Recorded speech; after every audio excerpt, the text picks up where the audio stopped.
Good evening, and welcome to our City of Keystone Heights monthly council meeting, February 2nd already. Appreciate all of you being here tonight. And how's the saying go? Baby, it's cold outside. It is a little chilly out here for us. I'd like to call the meeting to order and start out with our invocation. Mr. Wilson.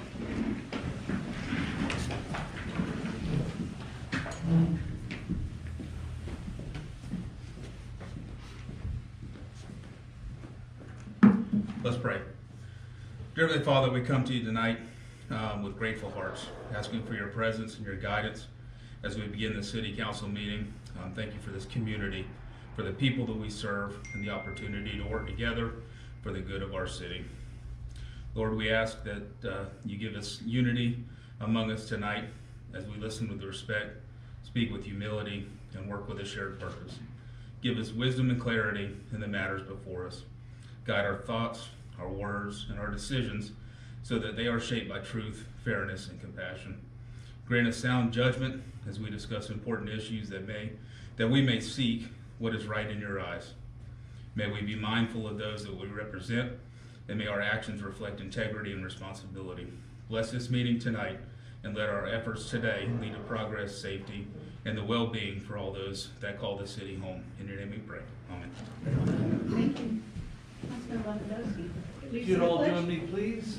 I pledge allegiance to the flag of the United States of America and to the republic for which it stands, one nation, under God, indivisible, with liberty and justice for all. Thank you. Mr. Booth, could you please do the roll call? Yes, ma'am. We'll go by seats. Councilman Knight. Present. Vice Mayor Welch. Present. Councilman Lewandowski. Here. Mayor Rodenroth. Here.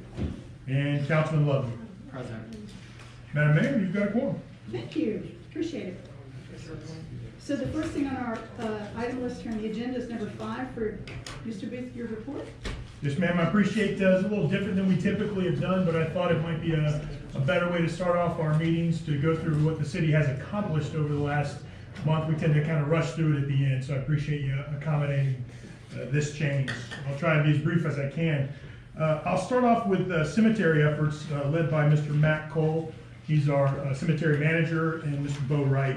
Around this time last year, we were briefing updates on all our project efforts, and one of the big laundry lists was all the efforts that we were going to work on at the cemetery.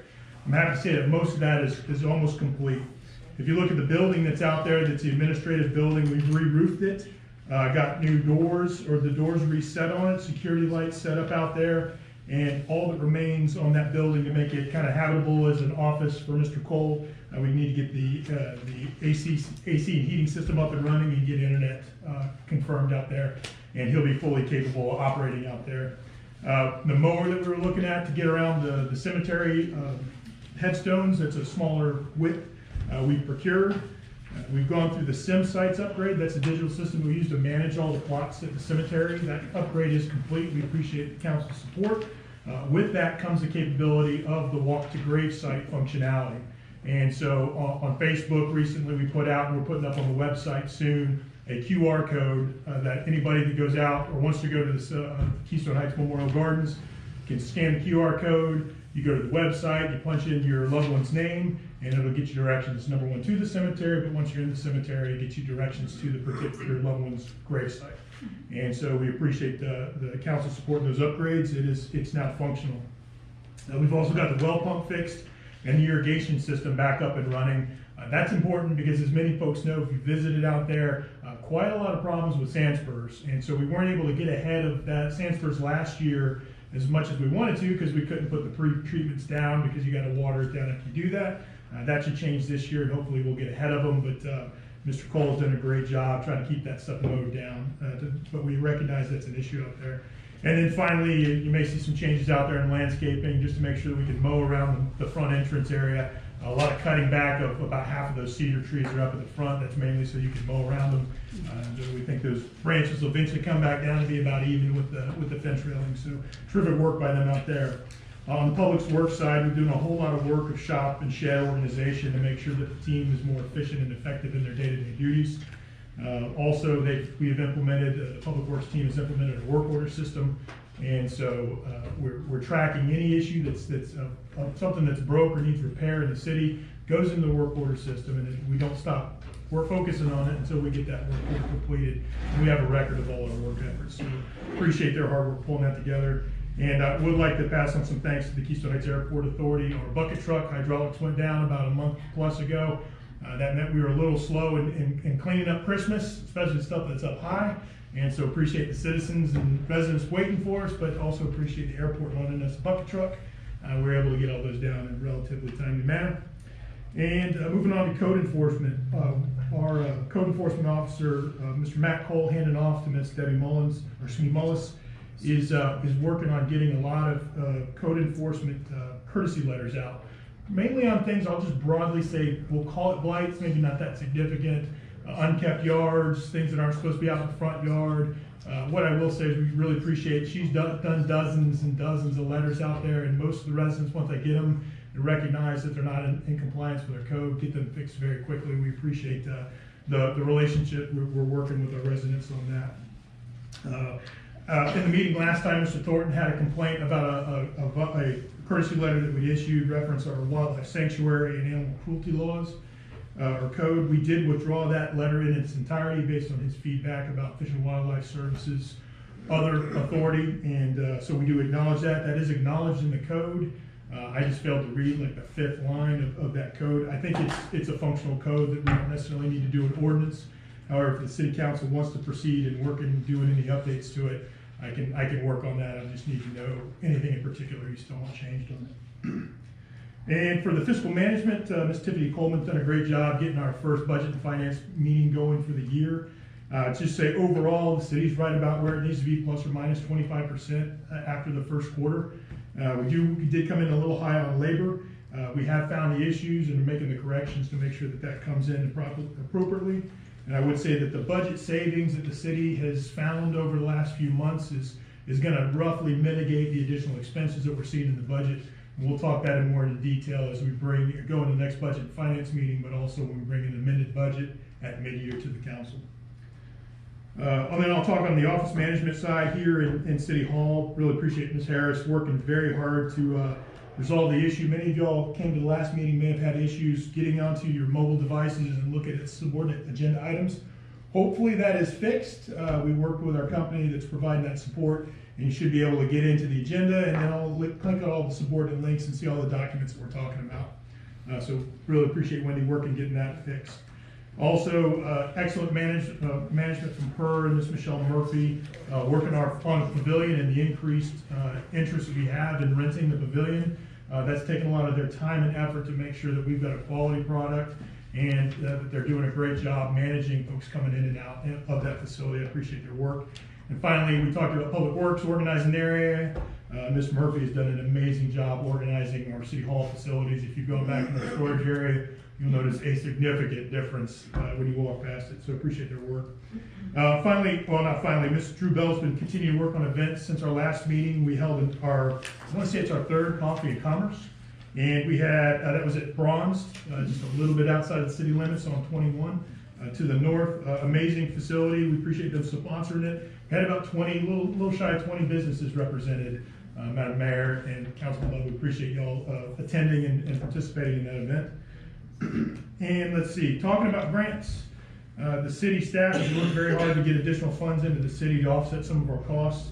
So we continue to work a $60,000 technical assistance grant that's funding all our labor efforts on the comprehensive planning process that we need to do to come into line with state statute requirements. Also, a $200,000 flood vulnerability assessment grant. You have a document in the consent agenda for Chidmore and Associates that we're proposing that y'all approve us to use as our engineering firm to oversee that roughly $200,000 effort and study. And then finally, we're looking at pursuing a historic preservation grant at the state level. I've reached out to our 3rd engineering firm, which is Hanson. They've drafted up a proposed work assignment for about $5,000 to help us draft up that grant application, which could turn into hundreds of thousands, depending on how much we want to apply for as we set up the city's museum. the historic preservation grants there to preserve historic facilities, and you get an added benefit or better consideration if you are looking to establish a museum in one of those facilities. I think we'll be very competitive. We'll have that for you at the March meeting for your consideration. Continue to appreciate Miss Catherine as she works on all our social media updates. The city's doing very well. I think we're upwards of 7,100 folks that are signed up on the Keystone Heights website, or Facebook page, so that continues to grow. And then I'll finish off with our project updates. So the tennis courts, kind of long delayed, y'all approved that, I want to say in August. We held up on that because we were going to pursue a USTA, U.S. Tennis Association grant. It has taken us a while to work through their process, but we found out that we're so far forward in the procurement process that they didn't feel that they could meet their requirements of the grant review. So unfortunately, we're not going to be able to use that grant opportunity. And so Bo's working to get forward, moving with a notice to proceed to Nitty, the construction firm that y'all chose to do that construction work. So we'll get you an update once we have an actual notice to proceed date and when scheduled construction will occur. We did get Beam and Beasley Lanes completed with millings. And so those are asphalt millings that have been spread on both Beam Lane on the west side of Lawrence Boulevard and Beasley Lane on the east side of Lawrence Boulevard. These are the alleyways on either side. We had milling spread and those compacted so that folks that are traveling that road aren't going through the potholes. If you've got a low riding vehicle, that you don't wreck your vehicle on the sewer manholes that come up through there. So great effort to get that pulled off. That was right on budget at $15,000. And then finally, the septic to sewer conversion of the pavilion that took the septic holding tank and converted it to pump into the sewer line that goes over by our bathrooms. That came in under budget. It was budgeted at $20,000. I want to say it was around $18,500. So great work by Bo Wright and his coordination with our local businesses to support all of those projects. And then finally, what I will, before I forget, as we close out, when we close out the meeting, I want to make sure we call attention to the upcoming meetings. We do have this Friday on the 6th of February at 5 a.m. a special city council meeting that is targeted. I'm sorry, what did I say? 5? I'm sorry, 5 p.m. Don't worry about me. Just add 12 hours for that. 1,700. There we go. I can talk normal like that. 1,700. We have a special city council meeting to certify the names or candidate names for the election that's upcoming. And then on Tuesday the 24th, the next Budget and Finance Committee meeting, that's at 10 a.m. in here. And so that would be 1,000 hours for you military types. And finally, March 2nd will be the next city council meeting, but also we haven't held this in a while. I plan to have the Community Redevelopment Agency meeting ahead of that. I think there's enough business for that meeting in March. So 5:30 p.m., 17:30, we'll have the Community Redevelopment Agency meeting followed at 6 o'clock by the next city council meeting. Madam Mayor, that's all I have, unless any of the council, you or any of the council members have any questions. No more questions? Any questions? No, that's already on the agenda. So Right. Okay, so we'll move next to our public comments. Do you have any? We do have one written or known public comment. Ms. Betsy Condon will come up and make some comments. And just for the folks that are here, any public comments in this section is about the overall agenda. If you want to make public comments that deal with the removal of parking space, that's going to go in the workshop. We'll do those public comments a little bit later in the meeting. Welcome, Commissioner Condon. Thank you. So thrilled to have you. Thank you. It's my pleasure to be here with you this evening. My name is Betsy Condon, and I serve as the Commissioner for Clay County for District 4. And I'm here on behalf not just of the county, but also I have backup one red shirt from Save Our Lake. So Vivian Katz James and Scott Slater, neither could be here tonight. But we are in the red zone on the Lake Geneva Restoration Project, and so I'm here to tell you thank you. Jamie has been our fearless leader. I feel like Vivian and I know have been working on this project for almost 3 years, and then I think it feels like almost 2 that we've been working on it. But Doug Conkey is here from the Water Management District, and we've had several county staff, and so you're gonna see this item on your agenda for item number 16, and I was just coming to tell you thank you for all the support that you all have given us. We believe we have a path to fund the entire proposed project. It will take a number of different entities, and the Board of County Commissioners will approve our part of the contract on, hopefully, I'll be able to convince my fellow commissioners on February 9th or 10th, next Tuesday evening. And then in March, we're going to go to our TDC, Tourist Development Council, to ask to transfer some funds from their budget into the general budget to fund this project, because public access to Lake Geneva is all about fishing, and we keep hearing all the time, please host fishing tournaments. I know you do too. The county has given money toward your fishing pier that you all are gonna put in. And so we believe there's a tourism aspect of it, and we're gonna go and ask the Tourist Development Council for that money as well. One of our members is sitting in the back also. But at any rate, we just wanted to come and publicly tell you thank you for all your support, and tell you that we're close and we have a path. So we appreciate it if you decide to pass this on your agenda later tonight. No pressure, but your public comment is where your public comment is. But anyway, thank you very much. We appreciate you. Thank you. Okay, moving on to our consent agenda. Let's see here. Just have a couple items. Do you want to have any comments about any of them? No? Can I get a motion for approval? Madam Mayor, I'll make a motion. Second. Any comments? No? All in favor? Aye. Aye. Thank you.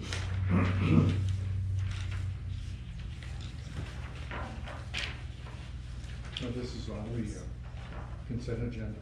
Yes, So we're now on 12. right. Action items, number 12. Right. Okay.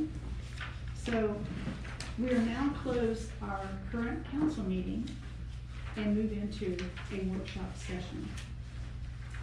And so I'm going to be doing is opening this workshop session, and I'll ask Mr. Booth to please summarize the purpose of us doing it this way.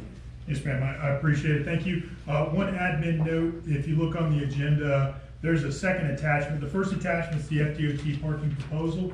That is this document. We've left about 10 copies right in the center of the desk here. If those in the audience want to take a look at this, this is what I'll be referring to, briefing the City Council on. But I do want to point out, we have resolution also in that workshop item. There's a second attachment called Resolution 2026-3. That is a previous version of the resolution.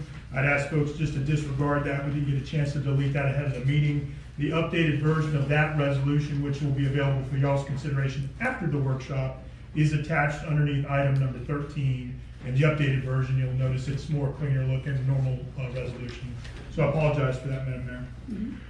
For the members of the public and for the council, I'm going to just rehash some of the history, more recent history that I've been dealing with on this project, and then we'll go further into taking public comment after our brief.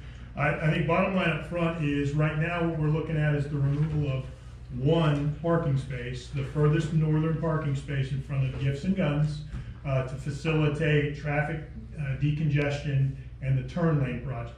That's the kind of the bottom line up front that we're discussing today. Some of the past history over the last few years, the city has reached out to FDOT after a transportation planning organization study recommended a right-hand turn lane off of Lawrence Boulevard's State Road 21 onto Highway 100. You see that in this graphic right here. That's the turn lane. If you look at this graphic, north is up. And so that's the main turn lane. So that's been a separate project than the issues that we were talking about with parking up until about last week. And so that turn lane will help, to some extent, decongest the traffic problems that we're seeing, allow folks to make a right-hand turn onto Highway 100.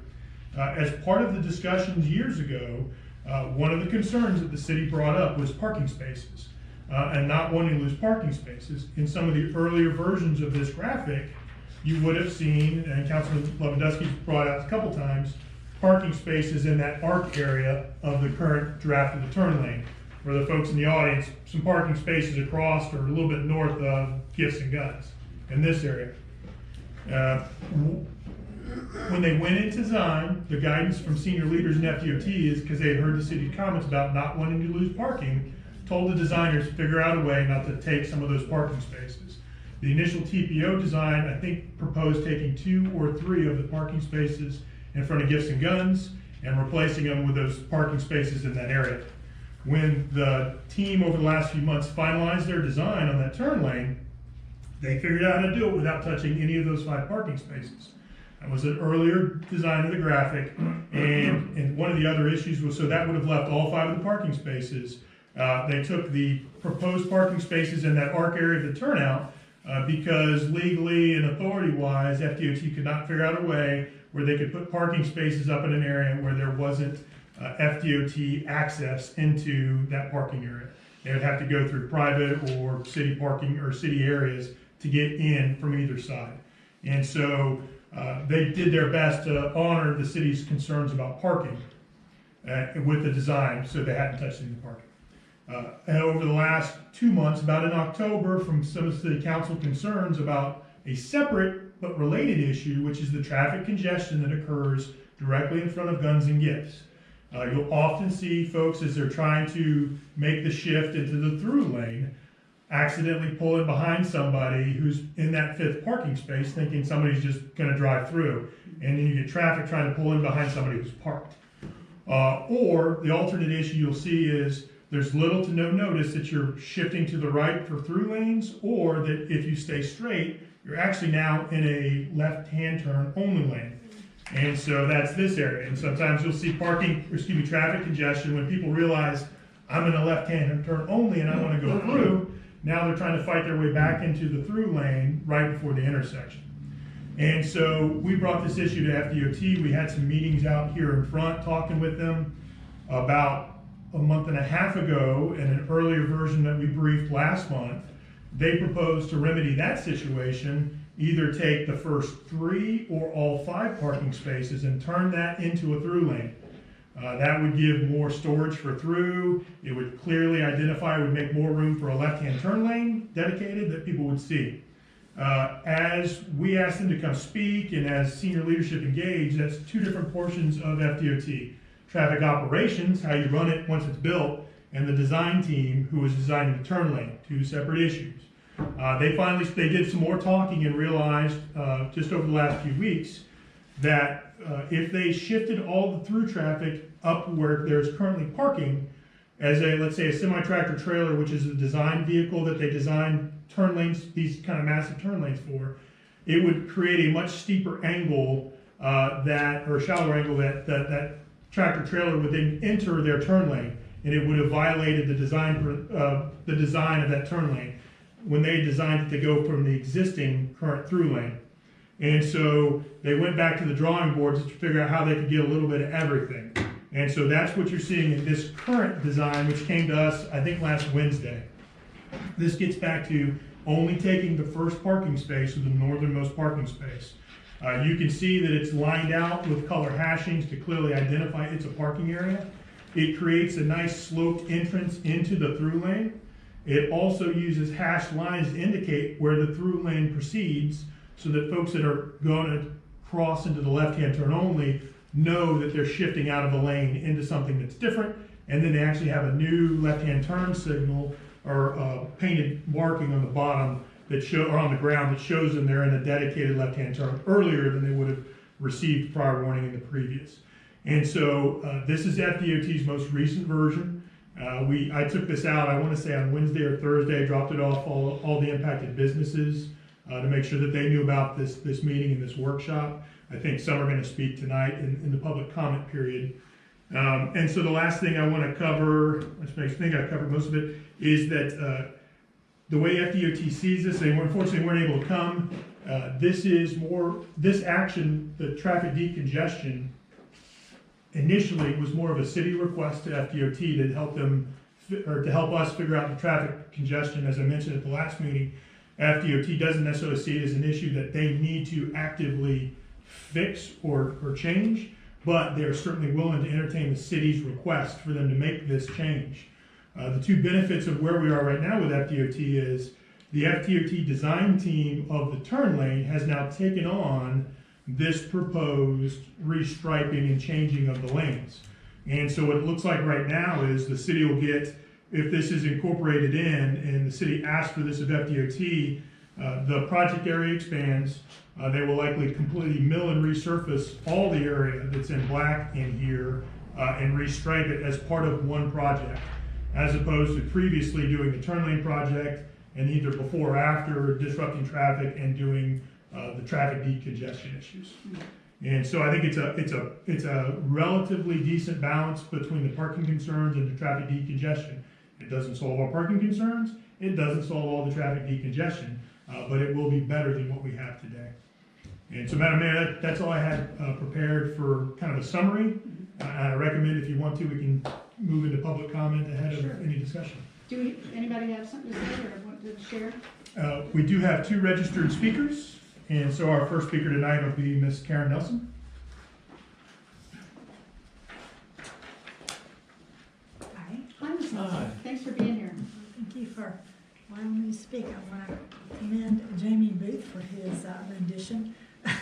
What's happened the last 6 months, he's kind of kept me informed, and I appreciate that. I appreciate because I'm the property owner of the building that's in front of all the parking places that were going away originally. Can you move your mic just a little closer? I just want to make sure that our folks listening can hear as well. Thank you. Okay. I know it's hard to remember. So, I am the property owner of the building that has the parking that was going to be taken away. Right. So it was a great impact for diminished value, diminished customers coming in to get to the back parking lot and so forth. So I'm not opposed to taking one. I like that idea, and I appreciate that DOT saw that and eventually could make it work out. You know, we're excited about it. So I have one suggestion, as time allows, and the CRA budget works for it, or, budgets for it. The parking spaces behind the building and on Nightingale are in dire need of restriping. Basically, no striping left. So people are just parking wherever they can. I talked to Mr. Booth about it today, and he said he noticed that when he was walking downtown. Okay. So if the CRA has any extra funds this year, you got quite a long time, but I think that would be an improvement to aesthetics and, so forth. So, again, I appreciate all your time and communication and stuff. And this property has been in my family since 1995. So we've seen a lot of things improve with the parking in the back being put in with an agreement with the city. And looking forward to see the future of that. So We're just trying to make it better. yeah, and I'm hoping for It's a another, goal. CRA facade grant this year. Yeah, we are too. Soon. So, We have a lot of things we're looking at for the CRA funds, so. and all will be meeting in March. What date was the March meeting? March 2nd. Second. Okay, I didn't catch that, but I'll be there. So, thank you very much. Be here at 5:30 p.m. Don't you worry about Not that. a.m. Because AM, you're going to see it at AM. I was there yesterday, what's called at 6 AM with frozen pipes. Thank you, ma'am. Madam Mayor, our next speaker is Ms. Kimberly Etching. Oh, I didn't even know I was registered. You got signed up by someone. Oh. Oh, gosh. Okay, maybe I'll be on the spot. I mean, I at first was told they were all leaving. So to know that there's only taking one is much easier. Just because at Nutrition Retreat, we do a lot of online orders and people stop out front, run in and run out. And so it would have hurt the business if they had to park around back just to grab something that's not gonna take 30 seconds. So I'm not opposed to one parking spot either. So, thank you. We thank you, appreciate your support. Thank you. That's all the folks we had signed up, Madam Mayor. We have, do you have one back, just please? Hi, how are you? I'm well, ma'am. My name is Christian Hickey. I grew up here in Keystone Heights, Florida, and I work closely with Kim. We just came into partnership in owning Nutrition Retreat, and so I appreciate all of your comments because they're all. I don't think there's anybody here that disagrees with anything you said about going through the red light. And I think as a community, we're trying to not only use common sense as far as how do we solve this problem, but how do we also solve the problem with the businesses who rely on that parking and that convenience for future parking and future business as far as we're trying to grow as a city. So I think it's a plus that we're only taking one parking spot right now. In the future, it's going to grow. It's going to continue to expand. How do we look forward to the future 5 to 10 years from now when some of us are sitting out here or sitting up there and coming across this problem? How do we make it even further out? I'd like to oppose something that was mentioned to me today that I love that we only plan on right now taking only one spot. There is a piece of property located between the Gifts and the barbershop, and it's a private piece of property. I think we all know what we're talking about. It's a grass lot. It's right next to those parking spots just south of where you plan on taking.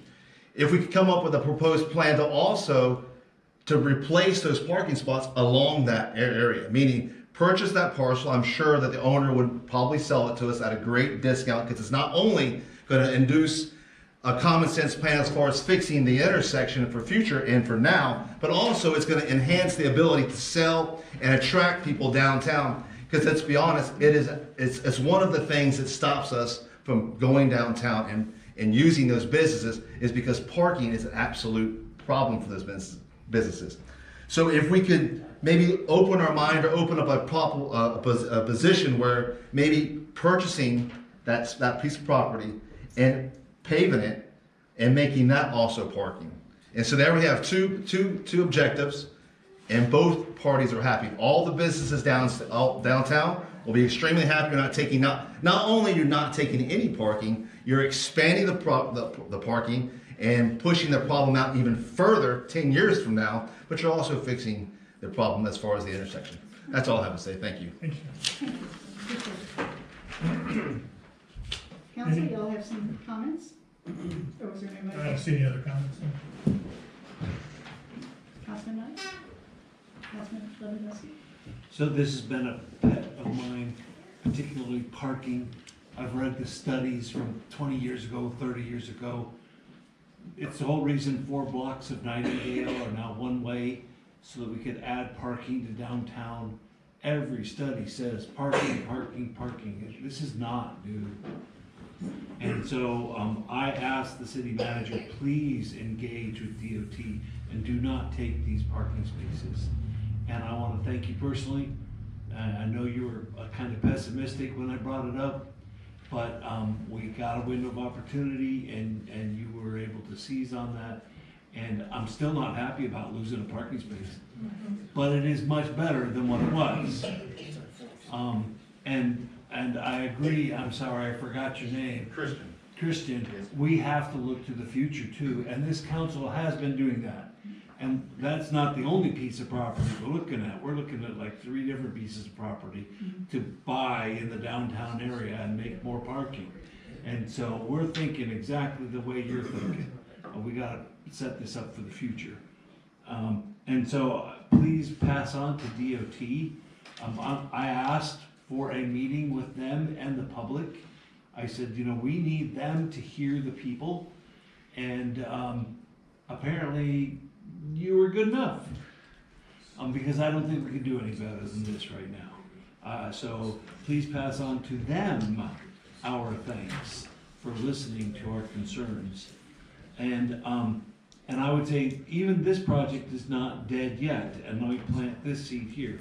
I love this, and if I understand what you said correctly, the original plan was to use this part here, and instead of having parallel spots, make it into either angled or pull-in spots.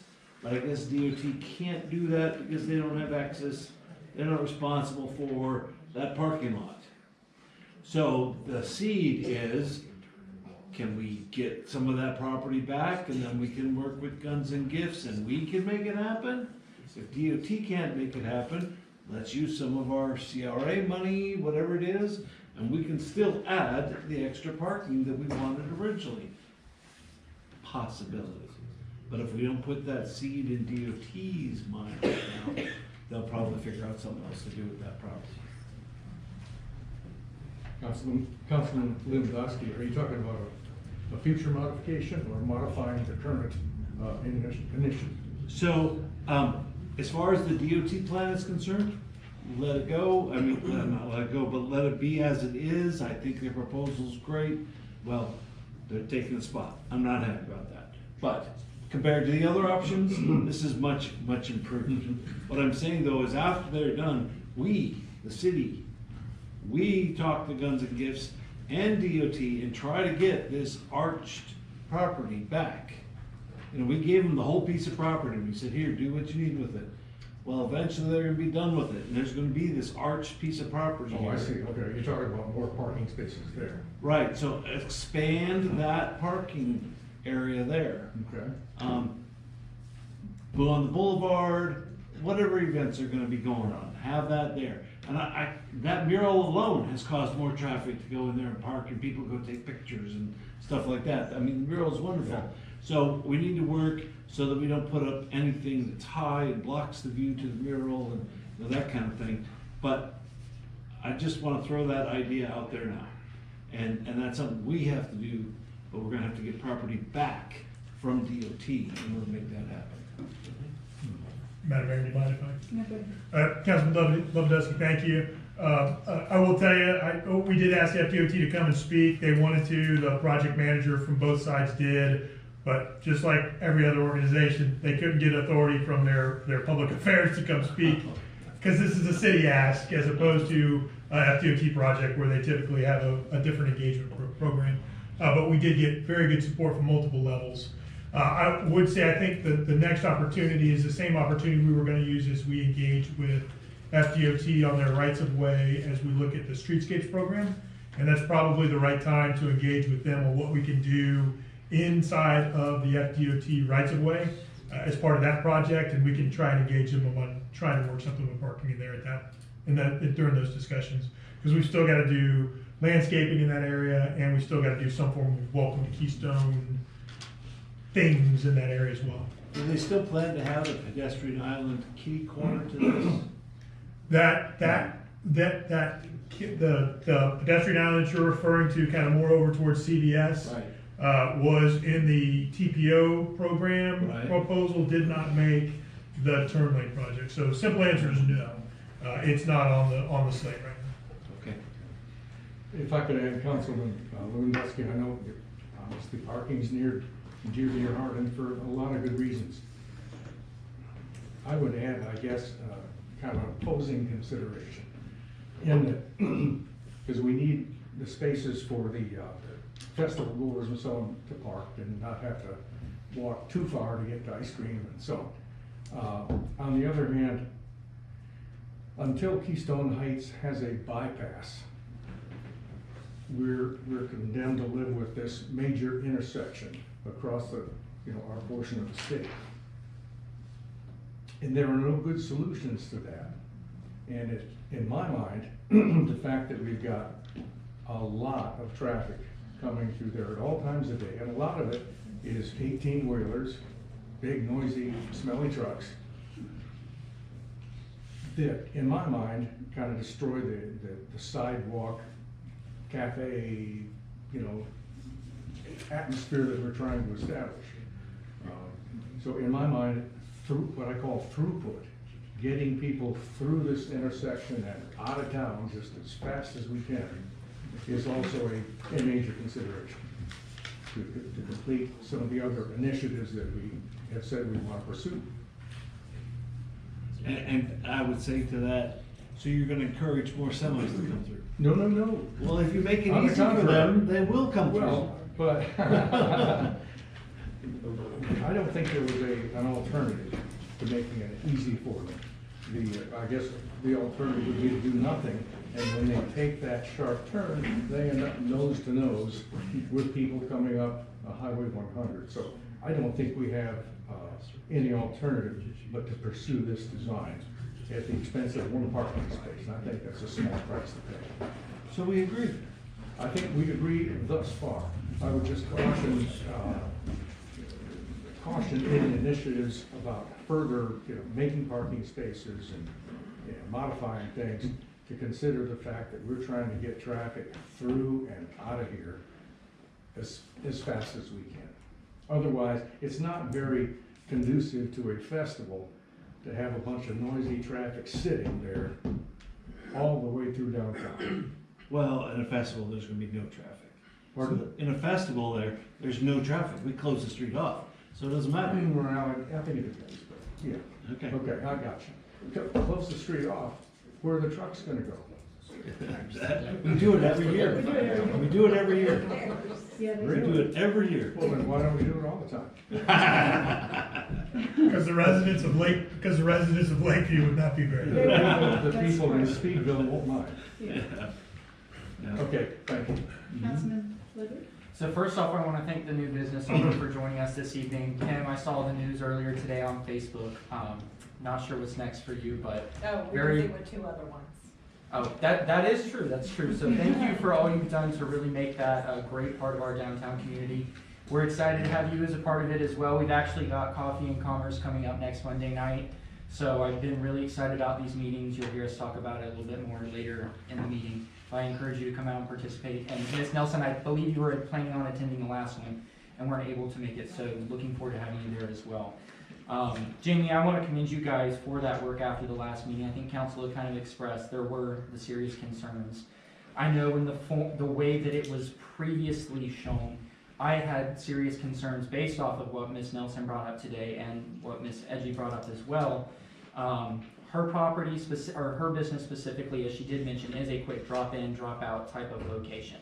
You also have, I believe it's a Healthy Living food store that's right there for older folks that tend to be the main clientele that are also drop in, drop out. And then of course, I believe the other business that's right there in that vicinity is a barber shop, which is also drop in, drop out. And so losing those 2 spots to the point of what Ms. Nelson brought and having to walk all the way around the building would have hurt a lot of those businesses. I'm really glad to see that it came back to be this way. I think this is about the best you're going to be able to do with that property that's right there. And it's so far down, it shouldn't really impact the businesses that are there. When you look at the traffic that comes through there already, a lot of the times at 4 or 5 o'clock, there's vehicles basically overflowing into that spot anyway. So I just want to commend you guys on moving on that. I fully plan to support this resolution once it gets out of this workshop. Thank you. Well, I'd like to say thank you, Jamie, for all the time back and forth with these folks. But I also want to go back to the whole reason the study was done back in 2023, I believe, 24, something like that. And it was based on an uptick in accidents at that intersection. So they sat here for three days and watched traffic 24 hours a day for 3 days and saw a substantial increase in issues at that red light. Accidents to whatever, running red lights, things like that. And the study is online for you to see what they discovered, which made them say we need to do something about this intersection to make it more safe. So that's kind of how it all started. That was even before we bought the China Chef building. And then they asked us as a proposal, like Jamie shared, you know, would you all consider buying that property so that we can identify a way to make a smoother transition for the traffic that's causing some of the problems. And the biggest problem is that turn. So those, you know, us in cars, we don't notice it too much, but when you're in those 40-foot tractor trailers, and I don't know if you've watched some of them go around that turn, I mean, it's not the proper kind of turn. And it's a very acute turn. And so when they came back to us, and like Dan said, it was this beautiful little picture, and I just loved it because I thought, oh God, we can add all the spaces right there by Gifts and Guns, which is probably more safe than getting out on Lawrence Boulevard. But now they're telling us that we can't do that. And part of that, if I'm not mistaken, is you said that they had to bring the angle in a little bit, and we couldn't put more parking there, or the parking that we initially wanted to put there, because of the right-of-way, and it's going to be a truck lane. So whether they take a look, and I hope they'll just take a look and just take a second look and see, is there any way to put any parking there on that piece that we actually still own, which goes, I mean, we gave it to them to do the work on, Yes, ma'am. but it's that little spot like Dan was talking about. The other thing is, we are considering all kinds of parking ideas. We've had several workshops. We actually did a field trip in November. We visited 5 sites, 3 of properties that are for sale, and we're currently seriously considering those spots. Anywhere in small cities, America, you got a parking problem. I don't care where you go. And it's all about trying to be creative. And we have festivals and things, we try to work with the churches, maybe get golf carts, all those types of things. But we want to support our businesses. I know you mentioned about us growing and looking to our future. Well, you know, we're kind of, I hate to say lucky because it's not lucky to not grow, but in our case it kind of is, because we only have 1.2 square miles and not too many little postage stamps to put new businesses. So we're not going to grow a lot. So whatever we take and make into something new that's best for our citizens, to me is the way to go, and to look what we have out there already in inventory that we can acquire. And so those are the things I think that we want to take a look at, and we'll just see where it goes. Okay, any more comments? Yes, ma'am.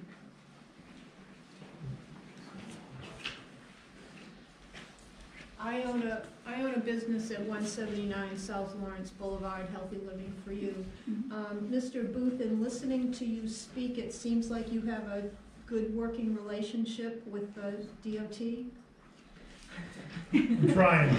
So back when it first became an issue, what are we gonna do? And the DOT, when they resurfaced all the roads and they took out 2 parking spaces in front of Clyde's and put in that curve thing. bump out. Yeah, that will bump out. And my husband had an opportunity to speak to someone from the DOT and said, why do we need this bump out? And he was told, well, that's because that's Nightingale Street, right? Nightingale Street is one way. And if people are coming out of Nightingale, they're not going to see traffic coming if we've got those 2 So the line is spaces. on. And my husband said to him, but it's one way the other way.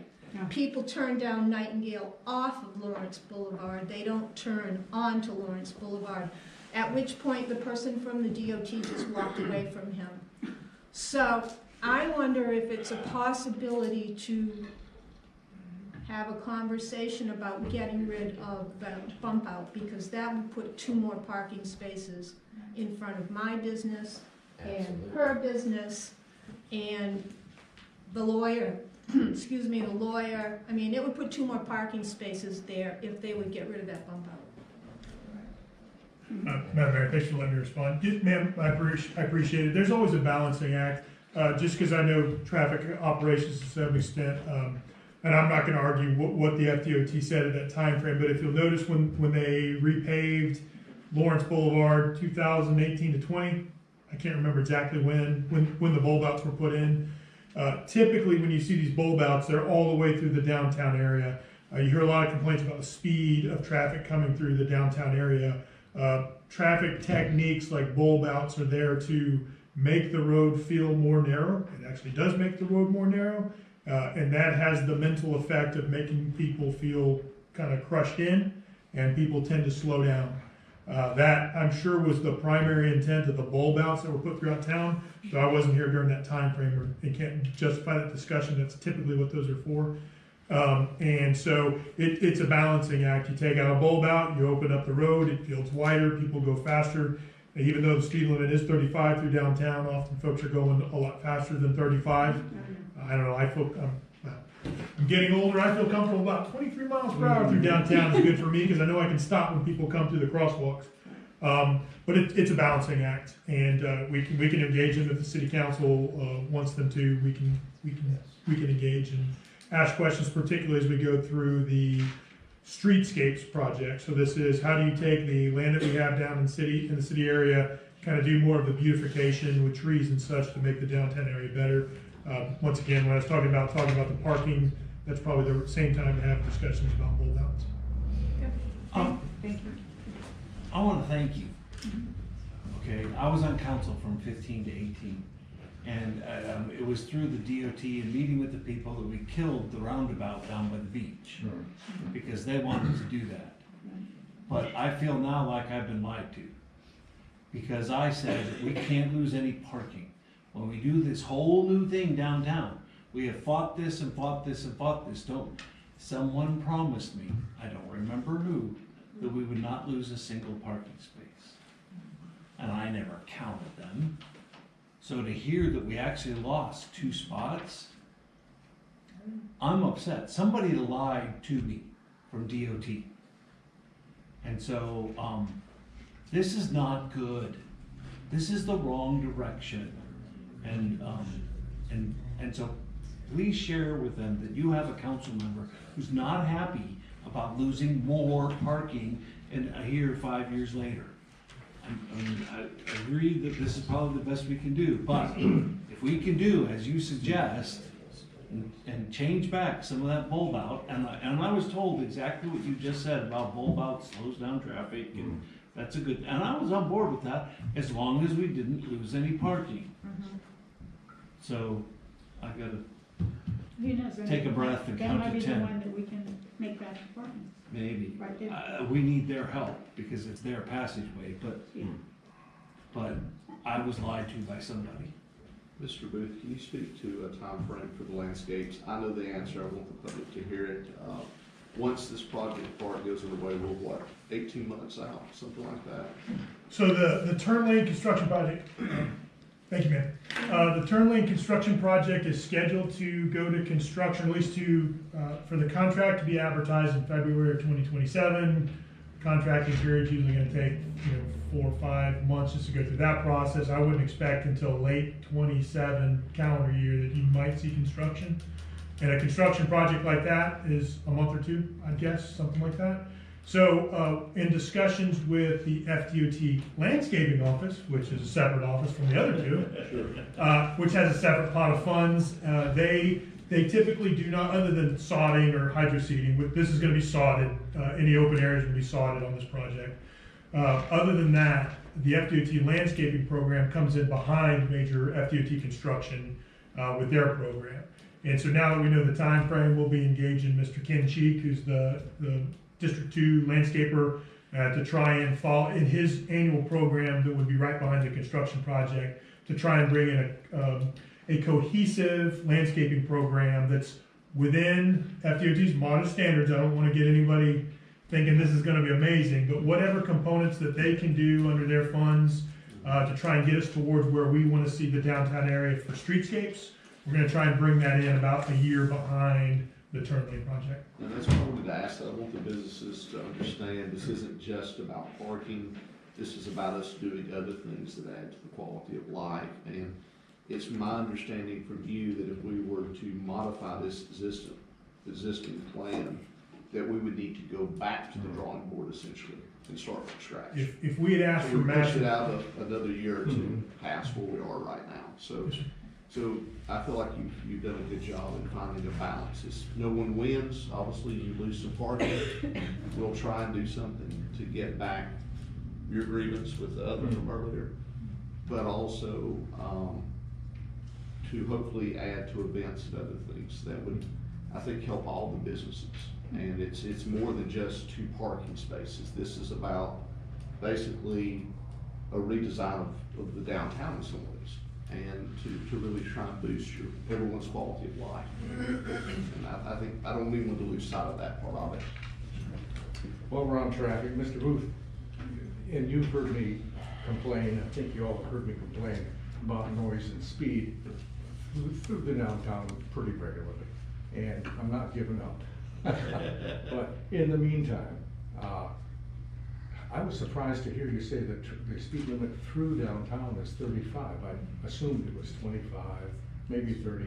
I'm gonna go out and walk it, see if there's a speed limit sign there at all. I think I would have noticed. I think it's 35.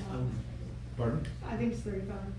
Well, coming from my house past the beach, it goes down to 30, right? Kafka Lake Lane, Yes, yes. the sign takes it to 30. Right. And then it down to doesn't go 20. back up from there. Okay. Well, it comes down to 20, coming around the I curve. don't, there's a Yeah. yellow recommendation, but that is Okay. not a speed limit. Okay, okay. Yeah. So it is Obviously, 30. Coming up 30 and then coming up the hill into downtown. It's still 30. They step on it, Yeah. Well, especially we the don't. trucks, because they gotta make it up the hill into Well, downtown. that's a whole nother thing. We had an accident at that corner, take out the beach sign. Yeah, I remember. And the we've water never truck. replaced the beach sign. Could we engage DOT if we haven't already regarding the speed limits? How low can they go? Would that be a conversation we have during beautification as well? I think we can have a discussion with them at any time on it. We did talk about speed limits briefly as part of all of this discussion, but we've stayed focused on the turn lanes. Understand, parking and traffic justifiably issues. so. We're just trying to keep it as simple as possible. And Absolutely. I have a thing And I'm about not- speed I don't limits want as to well. propose anything to Yeah. affect that project. Yeah. But changing a few signs doesn't seem like it should be too big a deal, and I'd like to see that reduced as soon as possible. We'll ask, sir. Thank you. Ask and see. All right, I'm gonna close out the workshop and get back to our meeting. Item number 13 is resolution 2026-3, removal of one on-street parking space on Lawrence Boulevard. I'll move that we approve resolution 2026-3, removal of one on-street parking space. For process, Madam Mayor, I think we need to move to read by title. Read by title only, that's what I mean, read by title. You gonna read it? Or you want me to read it? No, somebody has to second it first. Oh, I'll second. Resolution 2026-3, a resolution of the City Council of Keystone Heights, Florida, requesting review and approval by the Florida Department of Transportation for the removal of one street parking space along State Road 21, South Lawrence Boulevard, a state-maintained roadway near the east side of 155 South Lawrence Boulevard, providing findings of public safety and traffic operations, directing and providing an effective date. Madam Mayor, I'll motion to approve the resolution. I'll second. all in favor? Aye. Aye. Motion carries. Thank you. Okay, so next is item 14, planning and zoning seat 4 application. Have you all been able to look at the application? Is she here? Is she here? Yeah, hi, how are you doing? I'm good, how are you? Yes, can you come up and tell us about yourself a little bit? Good Thank you. evening. So I'm Carolyn Vanzo. I am a new resident of Keystone Heights as of September. I work for St. John's River Water Management District as an environmental scientist. I've been with them about 7 years in vegetation mapping, submerged aquatic vegetation monitoring, springs monitoring. And I'm a mother of 2. They both go to Keystone Heights Elementary, grades 4 and 5. Excellent. Welcome. We're Thank so you. happy to have you. I'm happy to be here. Where did you move here from? Melbourne, Florida. Oh, okay. So Well, not too far. So it's a little different. It is. A lot different probably. But we've come to love this town very much. It's a Oh, great sense of community here and a great neighborhood in Nelson's Point. Yeah, good, excellent. That's where you live, so that's Yes. good. Yeah. That's great. We're neighbors. That's right, Yeah. yeah. Wait, Nelson's Point is the place to be, it's in the city government. Beg to differ. Yeah, I'm with you. Yeah. Do you all have any questions? I would just note that your application and resume are outstanding. Thank you so much for taking an interest in applying. Of course, I've been very interested in an opportunity like this and to learn and get experience and any way I can help Keystone. Excellent. Okay, any other questions? Just for the city manager, I know to apply to be on the city council, you have to have lived in the city for a year. I'm assuming that does not apply to planning and zoning? My understanding is that you just have to be a resident. I do not believe there's a time Then constraint. we're good. Yeah, that falls under the, It's the same L as yours. business. We discussed that. Yeah. What's that? Yeah, the land, that falls under the land use, not the land use, chapter 42, further on down. We had that discussion in your office. I didn't mean to speak out loud, I was just Yeah. thinking, and I became vocal. So Dr. Caesar, so yes or no, you remember, I forget. Yeah, all it states is you need to be a member, it doesn't specify a time frame. That is found under a land planning agency article within our own city charter. That's all of them. We're good, thank We're you. good. Sorry, Yep, no I was just problem. being out No, I loud. appreciate that. Madam Mayor, I'll make a motion to approve. Second. All in favor? Aye. Aye. Welcome aboard. Welcome. Great, thank Glad you. to have you. Thank you. Thank you.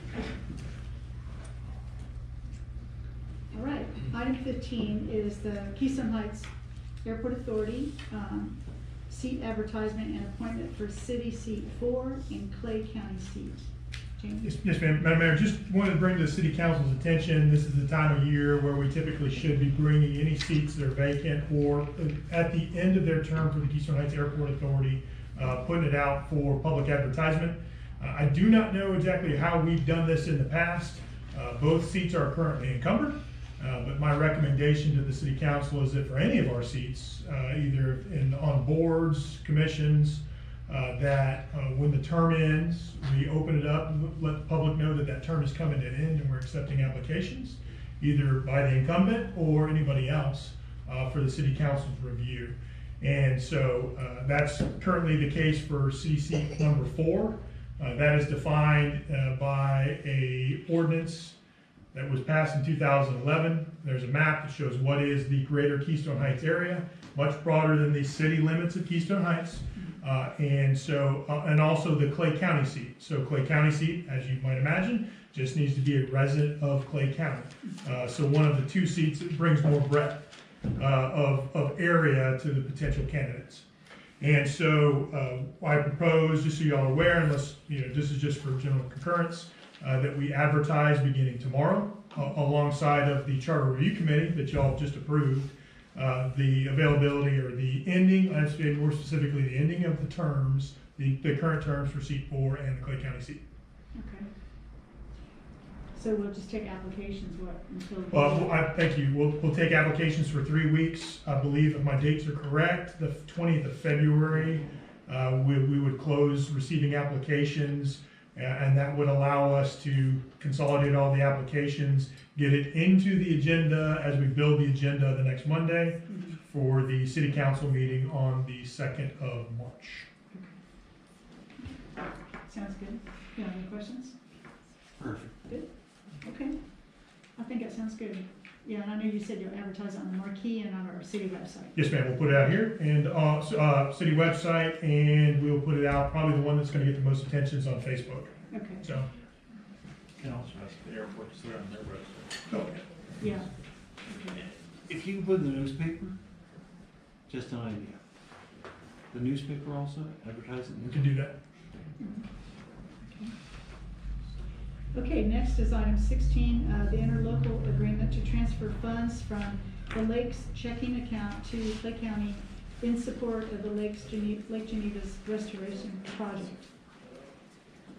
Have you all looked at the attachments with that request? I have, but I couldn't see a dollar amount. It's I must have missed it. $41,000. 21? 41. 41. And it's on the attached PDF. Okay. And Councilman, that's the current, that's the, we're 41,000 and, I don't know, 200 and some odd dollars currently in that account. So that would be roughly the balance of the current account. And that was really monies that we had tagged toward the boardwalk, or toward the pier, toward the pier.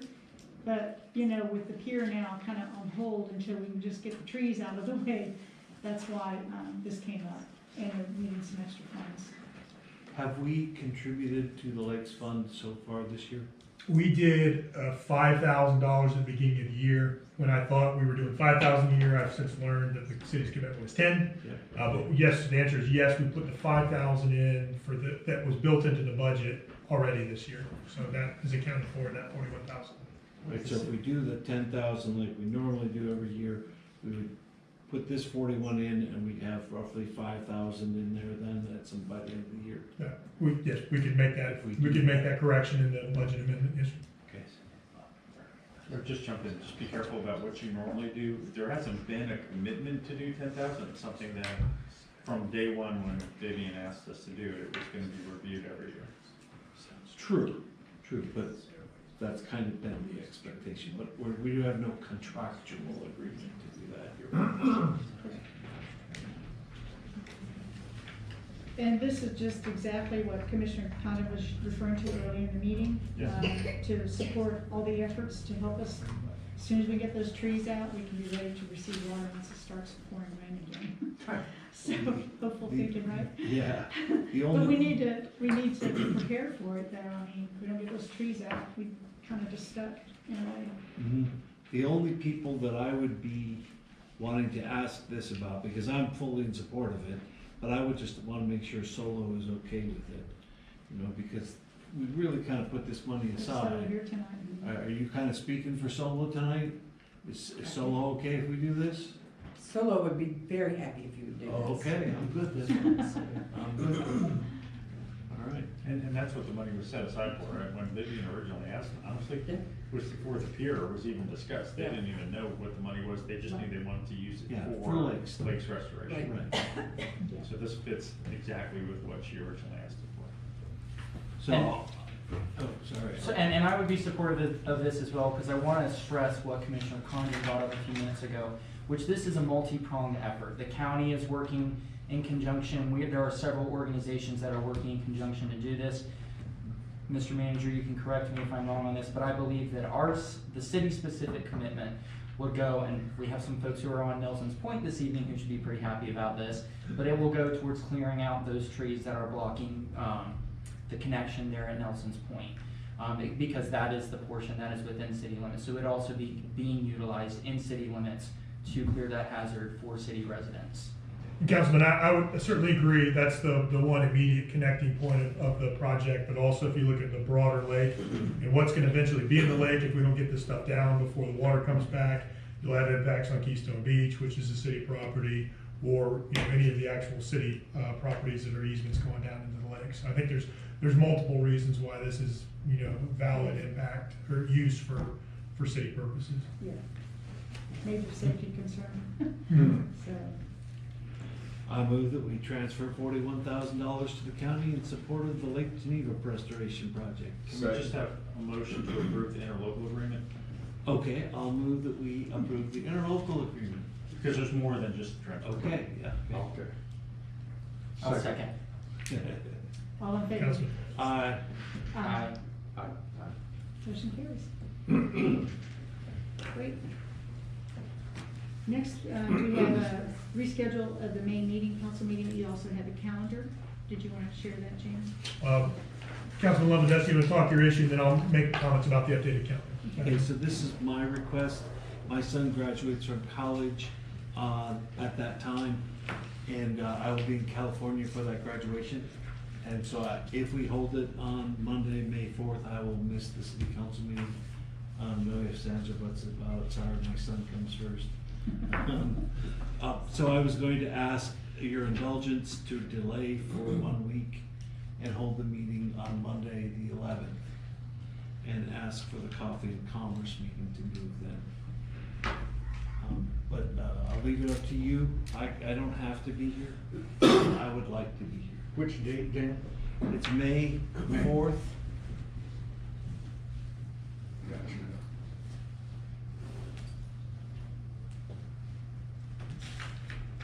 And other than the conflict that Councilman Lewandowski mentioned, which is the Coffee and Commerce, I think that's we can make that shift. I don't see any other issues.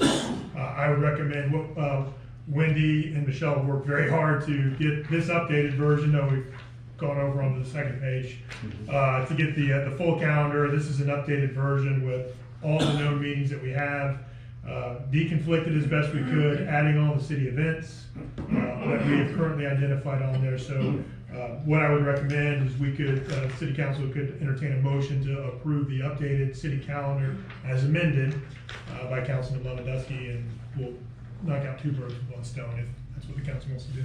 Could the solution be as simple as swapping those 2 dates? Move Coffee and Commerce to, Would be. Actually, I think that is probably the simplest. It deconflicts a lot of things. Yeah. So at the risk of conflict of interest, I'm going to step back and not vote. That's not a conflict. It's not a conflict, even though it personally benefits me. Are you getting money to go? your son's so You might be losing money by going. Okay, all right, I'll vote. I'm gonna move then. I move that we move the meeting to May 11th. Second. All in favor? Aye. Thank you very much. You're welcome.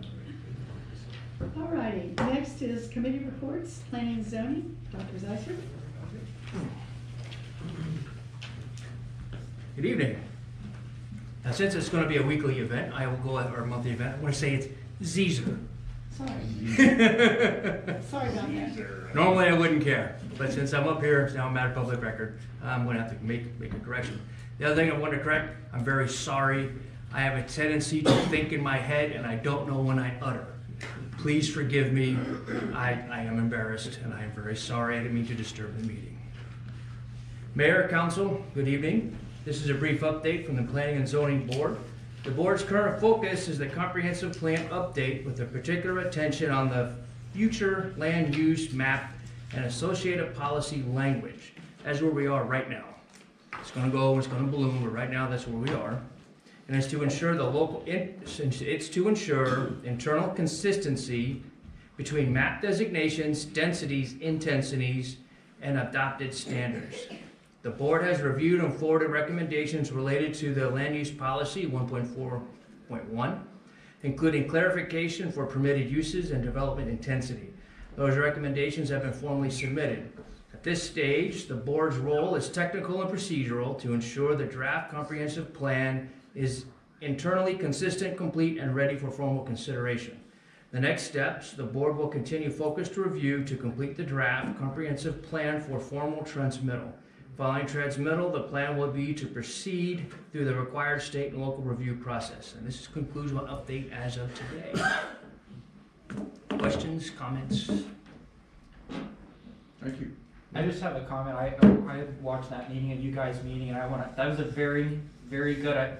Carolyn, I think it'll be a great opportunity. It was a very good meeting, watching the discussions that happened during that meeting. So seriously, thank you guys for the time you volunteered putting it on it. It's greatly appreciated. Thank you. Councilman, if you don't mind me noting also, we're going to do similar things in the planning and zoning where we hold a workshop to have broader discussion about the comprehensive plan. The city council is always welcome to be part of that. We're terming it a joint workshop so that you're all invited to attend and participate in the planning and zoning meetings, and particularly that workshop. Now we are planning on incorporating both at the same time, very much like we did tonight, correct? Correct. Thank you. Yeah. Thanks so much, John. Appreciate it. Okay, next, Mr. Commando, do you have any updates for us? Nothing additional to. Okay, then I'll go around the council. Councilman Height? No? Councilman Lewandowski? Since our last council meeting, we had a budget and finance meeting. It's a good way to kick things off. I'm appreciative of the effort to get a front start on this. So thank you and your staff again for all the stuff you've done. And I know the mayor and I look forward to the next one and making more progress. And for my fellow members of the council here, we're waiting for the end of March numbers, because that's the first 6 months. And so when we have our budget meeting in April, that is when we intend to make budget amendments, or to propose, I should say, budget amendments.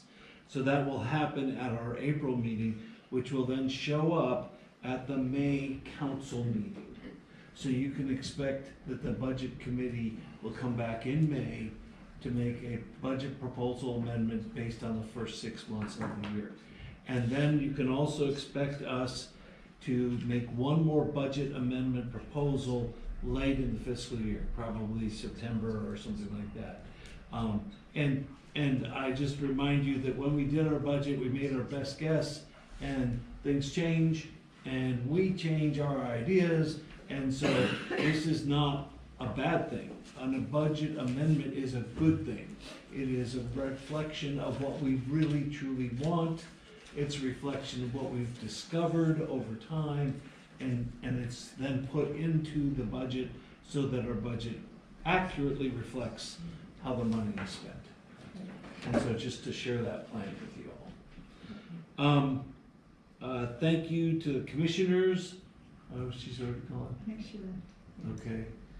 I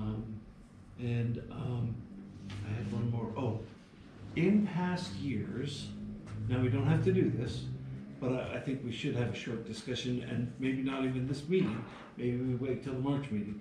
But in past years, we skipped a meeting in the summertime because of people going on vacations. I think we do that in July. That's what I remember. Mr. Mayor, that was one I didn't tackle on this thing. It's on the calendar. It's on the calendar. But it's certainly up for negotiation. Oh, okay. If you recall, had a bit of a robust meeting at the beginning of the month. That tends to be what happens when we go a month and a half. But whatever direction the city council wants to go, I'll also remind city council, I want to say we had 2 special city council meetings in July. Just because stuff pops up that has to happen, I don't know what it's going to be. But just remind what I saw happen in July this past year. That date probably is not a good date, the Monday after the 4th of July, but that just would have been the regular reoccurring. So maybe next meeting, let's discuss this. Yeah, but look at your summer plans and come back maybe with ideas. That kind of left me comfortable last year because of the optics of it. I understood like you that we were not going to have one, and then we ended up having those. And I was out of the country when that happened. So yeah, I would prefer that we get that resolved. Okay. And just to recall, that's hurricane season, and very often the special ones are because of a hurricane. That's when we will have those special more often than not. Well, that was related to millage in the budget last year. We had one on millage right at the end of the month, and we had one around the 10th or the 11th, and it was, I think, but it was also, I think it was the agreement for the new facility on Magnolia and something else needed to be addressed. I can't remember what it was. Well, we do have that scheduled right now for August 3rd, the max millage meeting. Okay. All right. Councilman Welsh? Nothing to add, thank you. Councilman Bowman? Just a couple of things. First things first, Jamie and Rich, throughout this month, there was quite a few emails that came from me that had been forwarded by the residential complaint that we were working to address. Thank you guys for your quick, prompt feedback, and we were able to handle that situation and get it resolved, I think, about the best that it could. So thank you guys for those efforts, and hopefully we don't see that as much as an issue moving forward, but thank you guys for that. Really, really appreciative. Secondly, I'm sure the mayor will speak a bit on this as well, so I won't get too much into coffee and commerce. But that January meeting was extremely productive, and I think everyone who's there would absolutely agree. I know we do have a few local business owners that are in here. It is next month. The next one is next Monday night, and I would strongly encourage attending. There's a lot of great feedback that came from that last meeting. Can you give the time and location for those people who are here? 6 p.m. at Harbor Commons. So if you're not aware of Harbor Commons, if you're looking at Pangborn's Ice Cream to the right of Pangborn Ice Cream is Harbor Commons, a relatively new business there over the last couple of months. So if any of you guys are in town, I really encourage you to come out. We had a lot of good conversations about this turn lane, progressing forward and moving it, and then some other conversations of what can we do to best support some of our local businesses as well.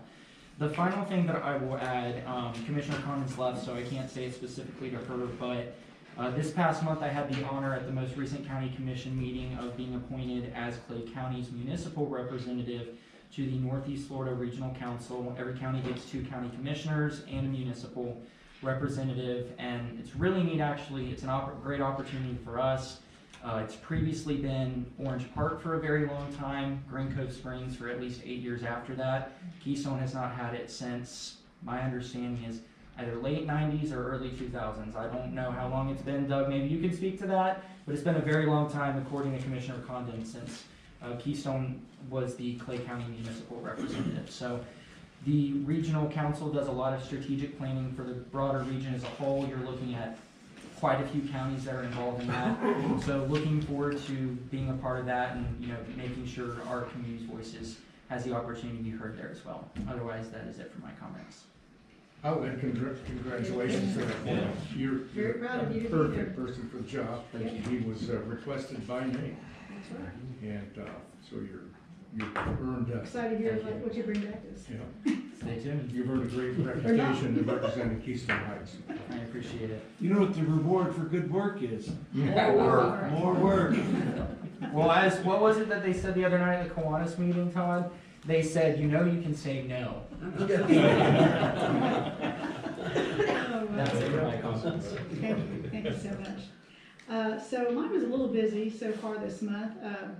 I was able to host the spelling bee at McRae Elementary School, and that's always a treat to be a judge for them. And also to tag on to what Brandon just said is the Coffee and Commerce. It's so cool to see the synergy of these business owners.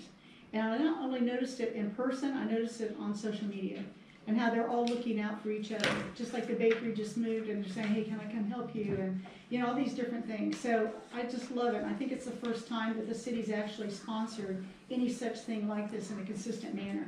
So it's great, just like you said, you can speak out loud about whatever. We're not in this kind of control setting or anything like that. And we can answer any question if we can't answer it while we're there. So it's a really great way to get you all to know each other and let us be there for you. Also, I had the privilege of attending the Rotary meeting, and Mr. Todd Bills is right there tonight, and shared with them some of the things that we did during 2025, some of the highlights that we had, and also some of the things that we're looking into for 2026. And I saw that they Dan Hildebrand was there and had a nice article about the meeting that we had together. And one of the things they talked about is potentially trying to come up with some kind of festival, or it's like you could explain it further, but I just try to pitch some ideas to them of what I kind of think would be nice for our community. I continue to focus on family-friendly things, events, because that is the dominance of our population here. And yeah, I'll have some ideas for our seniors this year that I want to try to see if we can bring into town. But these family-friendly things, you see all these folks who come out, and you look at that average age group that's who's in the crowd. And that's where we have our biggest success. And I want to continue to have that feel in our city. Also, I had the privilege of speaking on our behalf at the State of Clay luncheon just about 2 weeks ago. I was on the stage with the other 3 mayors from the county, and also the sheriff and our superintendent of schools, and the county commissioner chair. And we basically had a 5-minute update to talk about, and I just shared the things that we did last year and things we have coming this year. So 5 minutes is pretty tough. At least I was the only one that didn't get the big stop sign that showed up. Everybody else got the sign except Sheriff Cook, and she said she would shoot the gun at it if they held it up on her. So anyway, quite a privilege. It's always an honor to be there to represent our sweet community. And I hope I make you proud when I do these things. So that's what I have for my updates. And I think we are done, right? Yes, ma'am. Believe it or not, look at that, 7:22.